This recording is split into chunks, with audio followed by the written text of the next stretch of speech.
परम सत्कार्यो गुरु प्यारी सात संगत जी राधा स्वामी जी। सात संगत जी, एक तांत्रिक ने डेरे में घुसकर वहां ऐसा आतंक मचाया कि सेवादार डर गए जी। और फिर बाबा जी ने तांत्रिक को एक बहुत बड़ा सबक सिखाया था।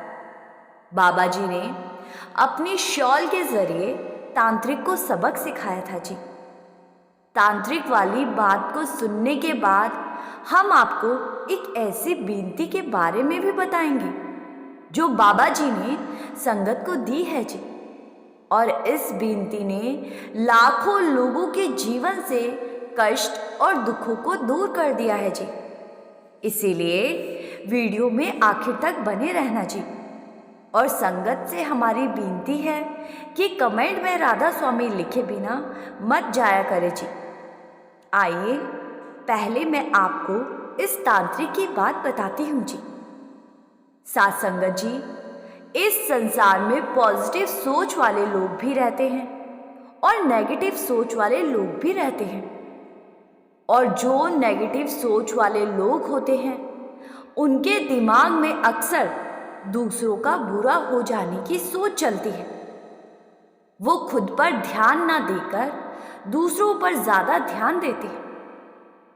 ऐसे ही एक घमंडी साधु की सच्ची घटना मैं आपको आज बताने जा रही हूं जी। दिखने में तो ये एक साधु था, लेकिन असल में ये एक तांत्रिक था और इसने काले जादू में महारत हासिल कर रखी थी जी। इस तांत्रिक का खेमा डेरे से कुछ मील दूर एक गांव में था जी। और गांव के सभी लोग इस तांत्रिक की बहुत इज्जत करते थे। इज्जत सिर्फ इसीलिए करते थे क्योंकि गांव वाले इससे डरते थे। एक सत्संगी बीवी जो इसी गांव की रहने वाली है, उसको छोड़कर गांव के सभी लोग इस तांत्रिक के पास ही जाया करते थे जी। क्योंकि ये तांत्रिक अपने जादू टोनों से गांव वालों के छोटे मोटे काम बनवा देता था और बदले में गांव वाले तांत्रिक को कुछ पैसे और खाने पीने का सामान दे देते थे जी। इस सत्संगी बीवी का पति भी हमेशा इस तांत्रिक के खेमे में इसकी सेवा करने जाया करता था और वो चाहता था कि इसकी पत्नी भी तांत्रिक के पास ही जाया करे। उसको अपनी पत्नी का डेरे जाना बिल्कुल पसंद नहीं था जी। वो हमेशा अपनी पत्नी को कहा करता था कि आखिर दिया ही क्या है तेरे बाबे ने जो तू वहां जाती है। पहले भी गरीब थे और अब भी गरीब हैं। लेकिन सात संगत जी, जिस पर परमारथ का नशा चढ़ा हो उसने भला कहां किसी की सुननी थी। सत्संगी बीवी एक बार भी तांत्रिक के पास नहीं गई थी और इस बात से तांत्रिक बहुत गुस्से में था और वो अक्सर इस बीवी के पति को धमकी देता था कि अगर तेरी पत्नी ने डेरे वाले बाबे के पास जाना ना छोड़ा तो मैं उसको भस्म कर दूंगा। लेकिन इन सब धमकियों के बावजूद सत्संगी बीवी को कोई फर्क नहीं पड़ता था, क्योंकि उसको अपने सद्गुरु अपने बाबा जी पर विश्वास था कि तांत्रिक उसका कुछ नहीं बिगाड़ सकता। जब तांत्रिक के बार बार मना करने पर भी सत्संगी बीवी नहीं मानी तो एक दिन तांत्रिक ने बीवी के पति को कहा कि तू किसी तरह उसको एक बार मेरे पास ले आ। मैं उसको ऐसी ऐसी ज्ञान की बातें समझाऊंगा कि वो डेरे जाना छोड़ देगी। उसी दिन बीवी के पति ने अपनी पत्नी के आगे एक जिद पकड़ ली और कहने लगा कि तू चाहे डेरे जा या ना जा, आज के बाद मैं तुझे नहीं रोकूंगा, लेकिन बस एक बार मेरे साथ तांत्रिक बाबा के पास चल पड़। वो तुझसे कुछ बात करना चाहते हैं। पति के बार बार कहने पर सत्संगी बीवी एक बार वहां जाने को मान गई और उसी दिन सत्संगी बीवी अपने पति के साथ तांत्रिक के खेमे में पहुंच गई। तांत्रिक ने पहले प्यार से समझाने की कोशिश की। तांत्रिक ने कहा कि जब पूरा गांव मेरी भक्ति करता है तो तू क्यों उस बाबे के चक्कर में पड़ी हुई है? उसने तुम लोगों को गरीबी के अलावा दिया ही क्या है? मेरी भक्ति करेगी तो तुम लोगों के दिन बदल जाएंगे। सत्संगी बीवी कहने लगी कि साधु महाराज, भक्ति एक ऐसी चीज है जो कोई किसी से जबरदस्ती नहीं करवा सकता। भक्ति मन से की जाती है। जोर जबरदस्ती से होने वाली भक्ति डर की भक्ति कहलाती है। इसीलिए आप मुझे मेरे हाल पर छोड़ दें। तांत्रिक ने जब देखा कि ये सत्संगी बीवी तो बहुत जिद्दी है, तो तांत्रिक गुस्से में आ गया और कहने लगा कि मेरी ताकत तेरे डेरे वाले बाबे से भी ज्यादा है। अगर तुझे नमूना देखना है तो मुझे डेरे लेकर चल। वहां मैं उन लोगों को ऐसी ऐसी करामातें दिखाऊंगा कि वो सब डेरा छोड़कर भाग जाएंगे और तेरा बाबा अकेला रह जाएगा। और अगर मैंने ये सब करके दिखा दिया तो तुझे मेरी भक्ति करनी पड़ेगी। साध संगत जी, जब कोई हमारे गुरु की ताकत को चैलेंज देता है तो हमारा खून खौल जाना आम सी बात है जी।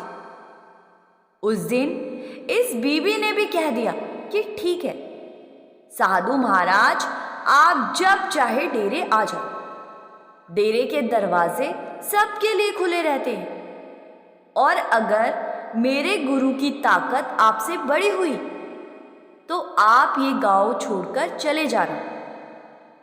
इतना कहकर सत्संगी बीवी वहां से चली गई और अब तांत्रिक को नींद आनी मुश्किल हो गई, क्योंकि अब अगर सत्संगी बीवी को जवाब ना दिया गया तो गांव वालों के सामने तांत्रिक की कोई इज्जत नहीं रह जाएगी। तांत्रिक ने सत्संगी बीवी के पति को कहा कि मुझे कल सुबह डेरे लेकर चल। मैं भी तो देखूं वहां ऐसा कौन सा बाबा रहता है जो मुझसे भी ज्यादा ताकतवर है।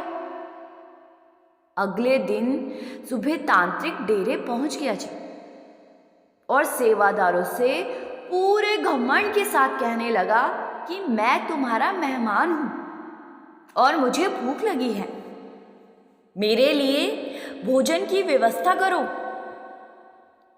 एक सेवादार तांत्रिक के पास आया और तांत्रिक से कहा कि साधु महाराज आइए, मैं आपको लंगर घर ले चलता हूं। कुछ देर के बाद तांत्रिक लंगर खाने के लिए बैठ गया। जैसे ही सेवादार तांत्रिक की थाली में रोटी और दाल डालते, उसके 1 सेकंड के बाद ही साधु अपनी शक्तियों से लंगर को खत्म करके और मांगने लगता।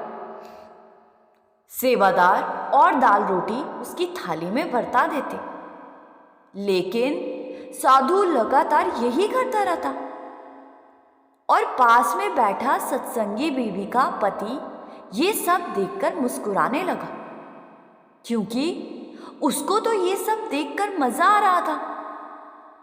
लगभग 2 घंटे तक तांत्रिक अपनी शक्ति से वही काम करता रहा और जब सेवादार ने देखा कि अब तो दाल और रोटी खत्म हो गई है तो सेवादार ने हाथ जोड़ दिया। तांत्रिक गुस्से से कहने लगा कि बस यही मेहमान नवाजी होती है तुम्हारे डेरे में।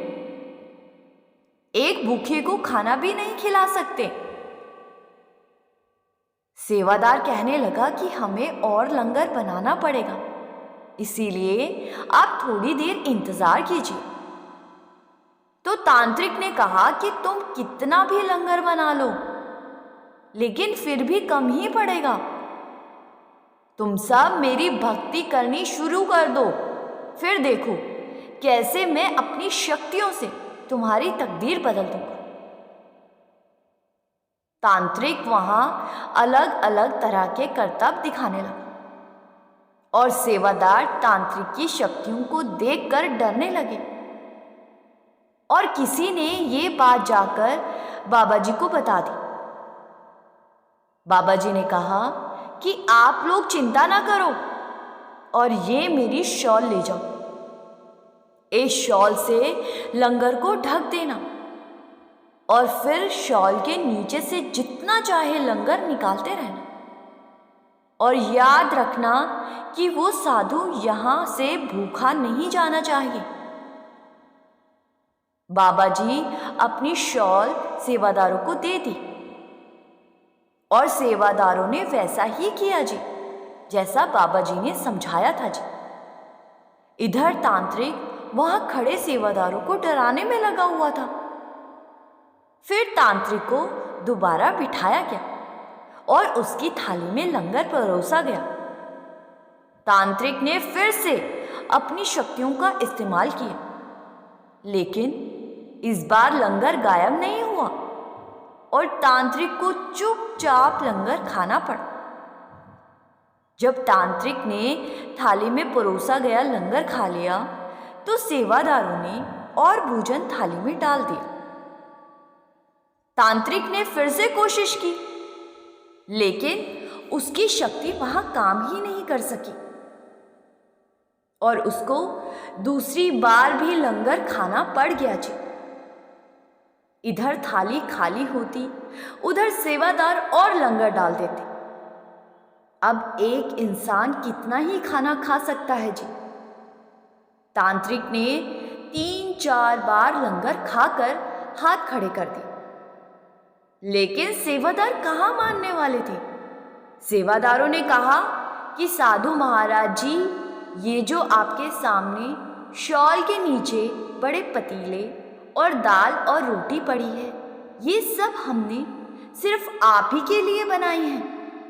इसीलिए इन दोनों पतीलों को तो आपको ही खाना पड़ेगा, क्योंकि यहाँ का असूल है, यहाँ अन्न की बर्बादी नहीं होने दी जा सकती।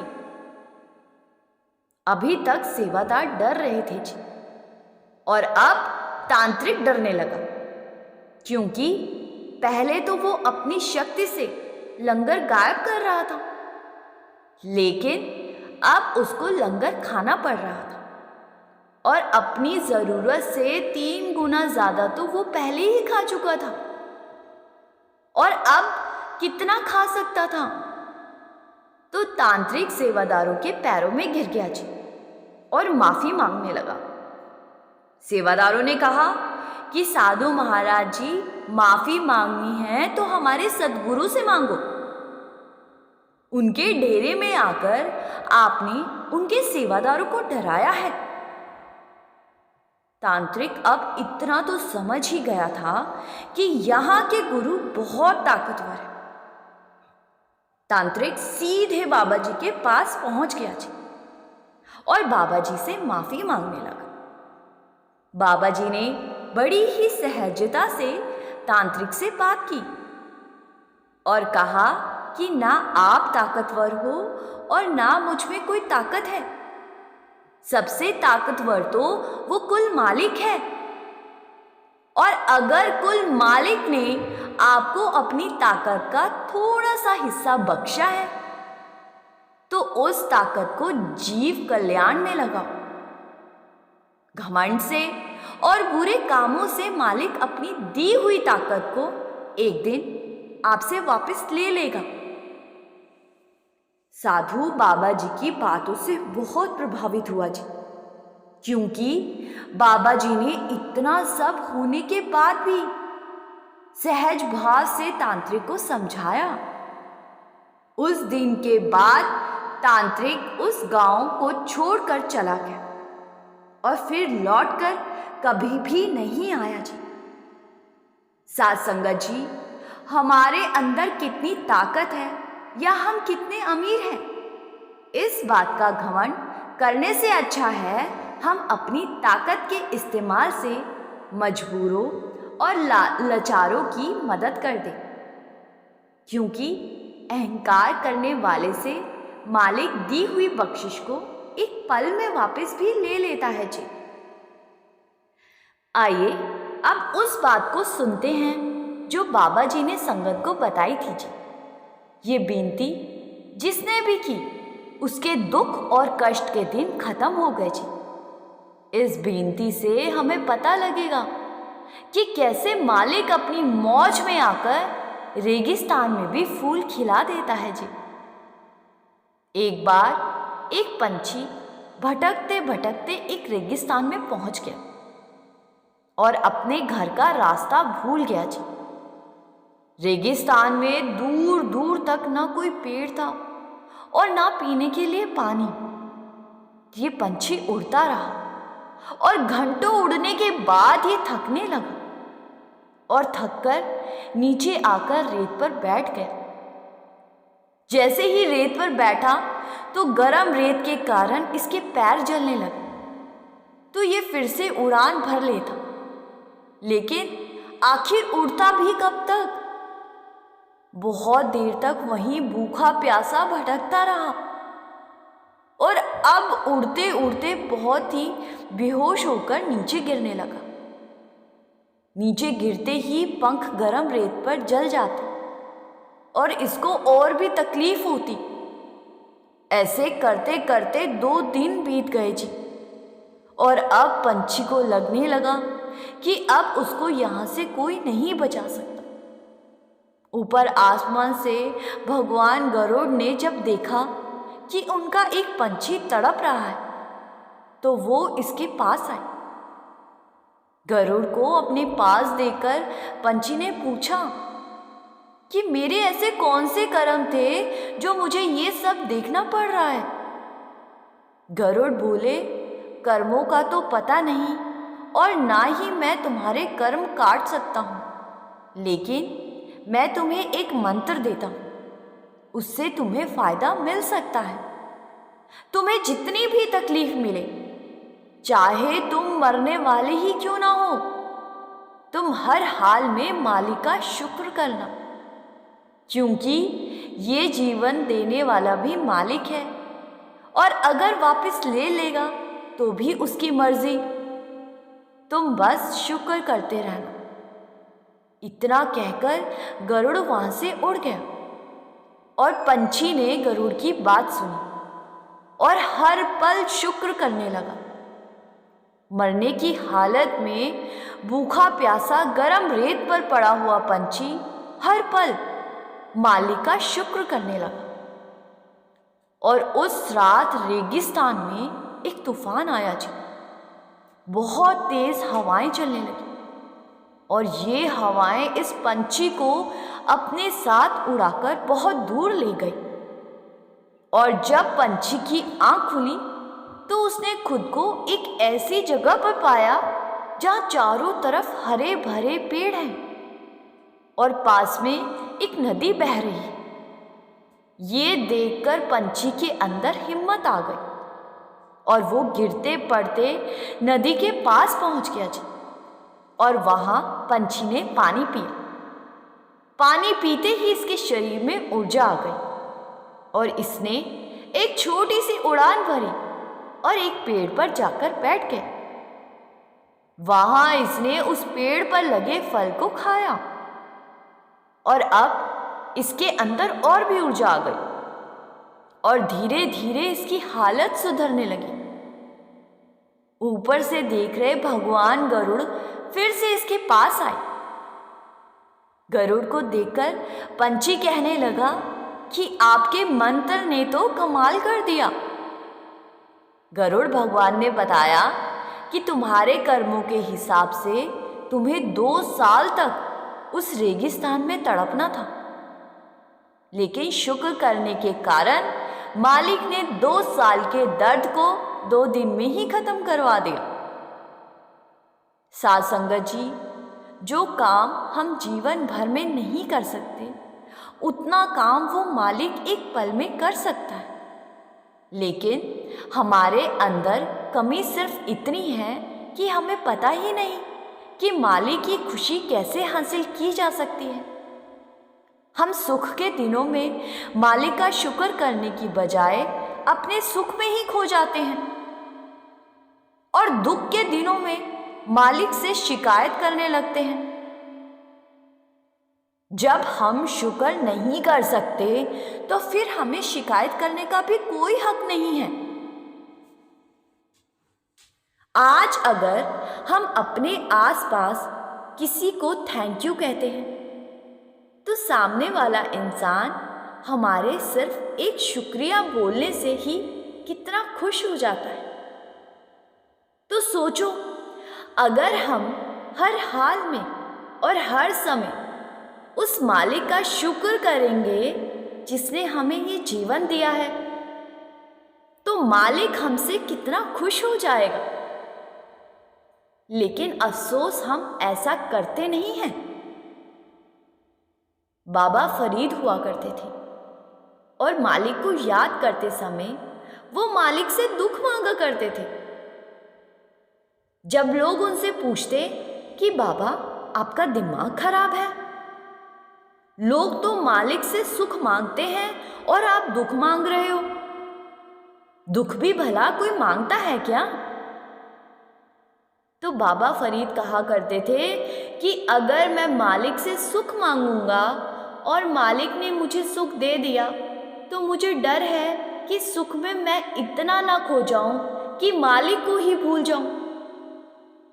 इसीलिए मैं हर पल मालिक से दुख मांगता हूं, जिससे कि मैं मालिक को हमेशा याद रख सकूं।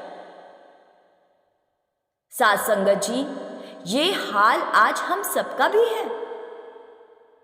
आज हम दुख में ही मालिक को याद करते हैं।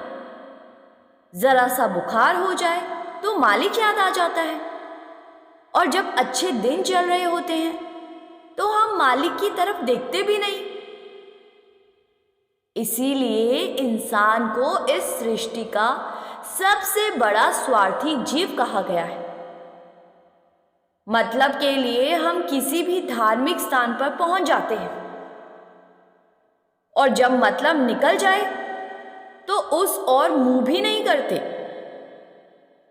हमें हर हाल में शुक्र करना चाहिए। सुख में तो और भी ज्यादा शुक्र करना चाहिए। बाबा जी कहते हैं, अगर सुख में मालिक को याद रखेंगे तो दुख के दिन आएंगे ही नहीं। साथ संगत जी, इसी के साथ मैं आपसे विदा लेती हूँ जी। मुझे उम्मीद है जी आज के वीडियो से आपको कुछ ना कुछ सीखने को ज़रूर मिला होगा जी। फिर मिलेंगे एक नए दिन में एक और प्रेरणा से भरे वीडियो के साथ जी। एक बार फिर से आप सभी से मेरी विनती है जी कि कमेंट में राधा स्वामी ज़रूर लिखा कीजिए जी। और जो संगत पहली बार इस चैनल पर आई हैं जी, उनसे भी मेरी विनती है जी कि संगत के अपने इस चैनल रूहानी सफ़र को सब्सक्राइब कर इस चैनल का एक हिस्सा ज़रूर बने जी। गुरु प्यारी साथ संगत जी, राधा स्वामी जी।